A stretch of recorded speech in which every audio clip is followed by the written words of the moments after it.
नमस्कार दोस्तों, हम बात करते हैं एकल स्वामित्व की, सोल प्रोप्राइटरशिप। इसके अंतर्गत हम किसी एक स्वामित्व का व्यवसाय अर्थात एक ही व्यक्ति के अंडर में जो भी व्यवसाय होता है उसे हम एकल स्वामित्व कहते हैं। एक ही व्यक्ति किसी भी व्यवसाय का होल्डिंग करता है उसको हम एकल उद्यमी, एकल स्वामित्व, एक व्यक्ति का व्यापार कहलाता है, उसे हम सोल प्रोप्राइटरशिप कहते हैं। इसमें एक व्यक्ति अपने स्वामित्व के तहत व्यवसाय करता है। इसमें केवल एक ही व्यक्ति के अधीन वो व्यवसाय चलता है। वो स्थानीय प्राधिकारी या नगरपालिका के प्रदत्त अंडर में कार्य करता है। पंचायत भी शामिल होती है। पंचायत अथवा नगरपालिका, नगर न्यास, नगर निगम, इनके तहत जितने भी कार्य किए जाते हैं वो एकल स्वामित्व के तहत इनसे मंजूरी यानी मान्यता लेकर किए जाते हैं और अपने कार्य क्षेत्र में ये उनसे लाइसेंस लेकर कार्य करते हैं। उनके लाइसेंस की इनको आवश्यकता होती है, उसे हम एकल स्वामित्व कहते हैं। स्वामित्व पर पूर्ण नियंत्रण एक स्वामी का होता है तथा व्यवसाय का आकार छोटा व बड़ा भी हो सकता है। कानून उस पर विचार किया जाए तो व्यापार का वो स्वामी अकेला ही स्वामी माना जाता है। लाभ उसी का होता है। लाभ पर जो सरकारी टैक्स बनता है वो उसको दायित्व के रूप में चुकाना होता है, जिसे हम एकल स्वामित्व कहते हैं। एकल स्वामित्व का अस्तित्व एक व्यवसाय के तौर पर उसकी स्थिरता को निर्धारित करता है तथा इसी तरह से अधिक वो जोखिम ले सकता है। उसके असीमित उत्तरदायित्व होते हैं। इसी प्रकार से हम जानते हैं कि उसी एकल स्वामित्व के मालिक को कई प्रकार के जोखिम तथा कई प्रकार के लाभांश लेने पड़ते हैं, कई प्रकार की हानियां लेनी पड़ती हैं, वो उसी की होती है।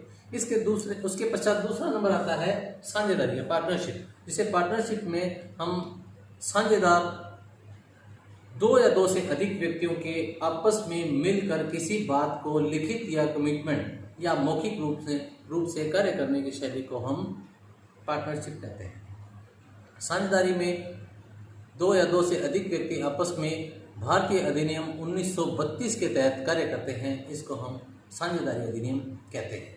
इसी के तहत साझेदारी को स्पष्ट करने के लिए परिभाषित किया गया है डॉक्टर जे.ए. शुम्बिन के द्वारा। एक लिखित अथवा मौखिक समझौते दो या दो से अधिक व्यक्ति आपस में संयुक्त होकर किसी कार्य के या किसी उद्देश्य की पूर्ति के लिए किसी व्यवसाय का संचालन करते हैं।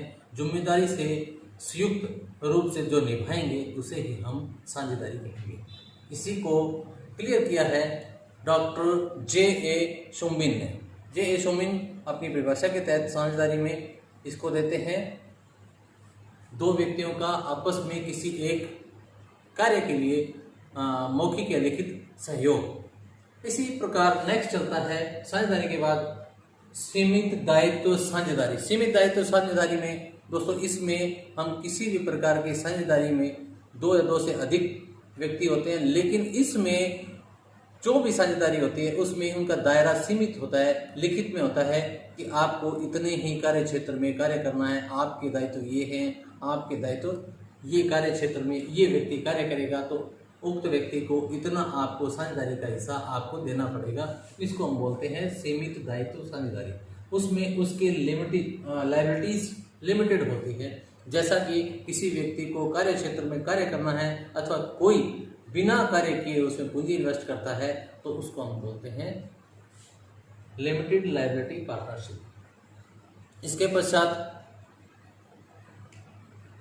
हम मानते हैं कंपनी का एक विशिष्ट रूप होता है।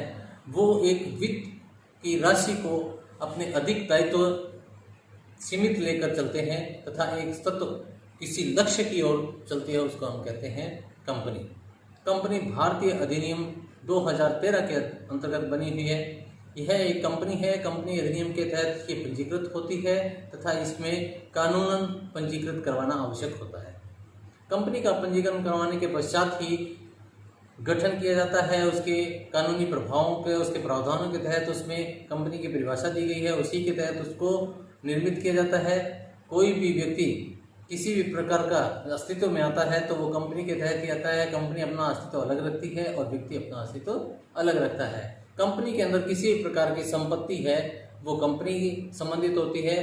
कंपनी अपने विकास के लिए शेयर बना सकती है, शेयर होल्डर कर सकती है। इसमें आकार का छोटी बड़ी company, public company, private company, तथा एक व्यक्ति की कंपनी आदि होती है। कंपनी में नियंत्रण करने के लिए होल्डिंग कंपनियां, सहायक कंपनियां, सहयोगी कंपनियां भी बनाई जा सकती है। देयताओं के आधार पर, जैसे किसी की देनदारियों के आधार पर, तो लिमिटेड तथा शेयर और गारंटियां भी कंपनी ले सकती है। पूंजी की पहुंच के लिए अगर आप सूचीबद्ध किसी कंपनी को करें या गैर सरकारी या गैर सूचीबद्ध कंपनियां भी बनाई जाती हैं। इसी तरह से कंपनियों में उनकी परिभाषाओं के तहत अलग अलग विवरण किया जाता है। कंपनी और कंपनी के अधीनस्थ व्यक्ति अलग अलग कार्य क्षेत्र है। कंपनी में अगर कोई व्यक्ति मृत्यु को प्राप्त कर जाता है तो कंपनी के अस्तित्व किसी प्रकार का कोई फर्क नहीं पड़ता, इसलिए कंपनी का अस्तित्व अलग और व्यक्ति का अस्तित्व अलग माना जाता है। ये कंपनी के नियमों में लिखित में है। कंपनी का जीवन काल उसके सदस्य के जीवन काल से स्वतंत्र माना जाता है। कंपनी के पश्चात हम लेते हैं HUF, हिंदू अनडिवाइडेड फैमिली। अगर कोई व्यक्ति किसी एक विशेष लक्ष्य के लिए HUF गठित करता है तो उसको हिंदू अनडिवाइडेड फैमिली के तहत भारत के अंदर यह गठन किया जा सकता है। इसके तहत HUF में हिंदू अविभाजित परिवार, जो कि एक फर्म के रूप में है, जो किसी भी पारिवारिक सदस्य के स्वामित्व में हो सकता है, उसमें 5 या 5 से अधिक सदस्य या 2 से अधिक सदस्य आपस में मिलकर किसी एक व्यक्ति के अधीन में कार्य करते हैं, उसको हम हिंदू अनडिवाइडेड फैमिली कहते हैं। यह फैमिली एक भारत में ही इसी तरह का कार्य कर सकती है। इसमें कुछ विशेष हिंदुओं की जातियों को रखा गया है, कुछ जातियों को इससे बाहर रखा गया है, वो इसमें कार्य नहीं कर सकती।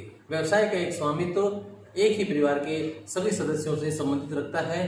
फर्म का आकार परिवार के सदस्यों पर और उनकी संख्या पर निर्भर करता है।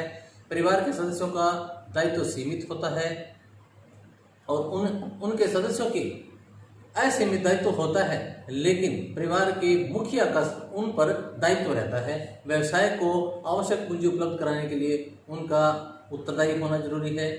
कर्ता तथा सभी सदस्यों के साथ लाभ के बंटवारे के लिए भी ये उत्तरदायी होते हैं। जैसा कि हिंदू अनडिवाइडेड फैमिली है, इसी के पश्चात सहकारी समिति में हम किसी भी संस्था के लिए सहकारी समिति को, सहकारी संगठन को, निर्लाभ संगठन जिसको किसी भी लाभ के उद्देश्य से गठित नहीं किया गया उसे निर्लाभ संगठन कहा जाता है, जिसका उद्देश्य सदस्यों की किफायती सेवाएं देना होता है। संगठन को जहां पर बहुत सारे लोग जुड़े होते हैं, सामान्य उद्देश्य की प्राप्ति के लिए ये कार्य करते हैं, उसको हम कहते हैं सहकारी समिति। इसमें H.C. कैलवर्ट के नाम से एक वैज्ञानिक थे, उन्होंने एक परिभाषा दी है। सहकारी समिति संगठन वह रूप है जो व्यक्ति अपने आर्थिक हितों के उद्देश्य के लिए, आर्थिक समानता के उद्देश्य के लिए, आर्थिक आधार पर मानव की सेवा के नाते से स्वेच्छा से साथ जुड़ते हैं, उनको हम सहकारी समिति का दर्जा देते हैं। सहकारी समिति की कुछ विशेषताएं होती हैं जिनमें हम ये मान सकते हैं कि सरकारी समितियां सहकारी अधिनियम 1912 के तहत बनी है, जिसमें इनका राज्य सरकार व अधिनियम के तहत किसी भी पंजीकृत होना आवश्यक है।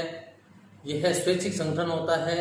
यह अगर कोई व्यक्ति इसको छोड़ना चाहे तो एक नोटिस देकर छोड़ सकता है। सहकारी समिति में स्थापित करने वाले सदस्यों की संख्या कम से कम 10 व्यक्ति होनी चाहिए और अधिकतम 100 से भी अधिक हो सकती है।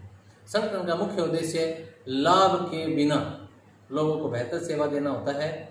इसी के पश्चात कोऑपरेटिव सोसाइटीज के बाद ट्रस्ट का नंबर आता है। ट्रस्ट एक व्यक्ति अपने परिवार, अपने सदस्यों और अपने कुछ पारिवारिक सदस्यों को मिलाकर एक ट्रस्ट की रचना कर सकता है। ट्रस्ट वह रचना मानी जाती है जिसमें ट्रस्टी ट्रस्टों के सदस्यों को और व्यवसाय करता है और अलग अलग कानूनी हस्ती नहीं होकर एक ही परिवार के सदस्य भी ट्रस्टी हो सकते हैं। ट्रस्टी एक व्यक्ति या कंपनी भी हो सकता है।